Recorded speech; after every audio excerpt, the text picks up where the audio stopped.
నెల 27న నిర్వహిస్తున్న బీఆర్ఎస్ రజతోత్సవ సభను విజయవంతం చేస్తామని నర్సాపూర్ ఎమ్మెల్యే సునీత లక్ష్మారెడ్డి తెలిపారు.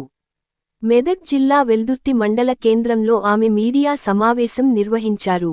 కాంగ్రెస్ ప్రభుత్వంపై ప్రజలు విసిగిపోయారని, కేసీఆర్ నాయకత్వంలోని బీఆర్ఎస్ వైపు ప్రజలు చూస్తున్నారని, స్వచ్ఛందంగా లక్షలాది మంది ఈ సభకు హాజరవుతారని, ప్రతి నియోజకవర్గంలో నుండి 3500 మంది చొప్పున సభకు తరలించేందుకు ఏర్పాటు చేస్తున్నామని, 10 లక్షల మందితో వరంగల్ సభ నిర్వహిస్తామని ఆమె అన్నారు.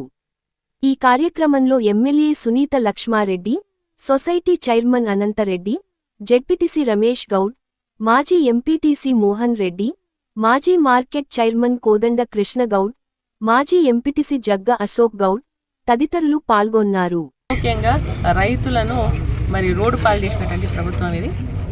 రైతు భరోసా లేదు, అదేవిధంగా మనకు రుణమాఫీ కాలేదు.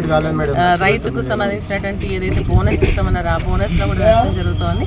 ఏ గ్రామానికి వెళ్ళినా కూడా 30-40% రైతులు మేము కొనుగోలు కేంద్రాలకు వెళ్ళినప్పుడు అడిగితే వాళ్ళు చెప్తూ ఉన్నారు ఏంటంటే మాకు ఇంకా రుణమాఫీ కాలేదు, మనకు రైతు భరోసా పడలేదు, అప్పుడు బాగా పడింది ఇప్పుడు వస్తలేవు అని చెప్పేసి చెప్తూ ఉన్నారు. 2500 రూపాయలు మహిళలకు ఇచ్చేటువంటిది రాలేదు, 4000 పెన్షన్ రాలేదు, కళ్యాణ లక్ష్మి తుల బంగారం రాలేదు, ఆడపిల్లలకు స్కూటీల నిరుద్యోగ వృత్తి రాలేదు. ప్రభుత్వం ఏది చేసినా కూడా అది చెప్పిందో అది చేయకుండా ఈరోజు ప్రజలను మోసం చేస్తున్నారు. కాబట్టి ప్రజలందరూ కూడా కేసీఆర్ పాలనతో బేరీ చేసుకొని కేసీఆర్ గారి పాలనే బాగుంది, మళ్ళీ కేసీఆర్ గారిని అధికారంలోకి తీసుకురావాలని చెప్పేసి ఆలోచనతో వారు మళ్ళీ ఈ యొక్క బహిరంగ సభకు మేము వస్తామని చెప్పేసి మీతో మేము సైతం అని చెప్పేసి ముందుకు వస్తామన్నారు.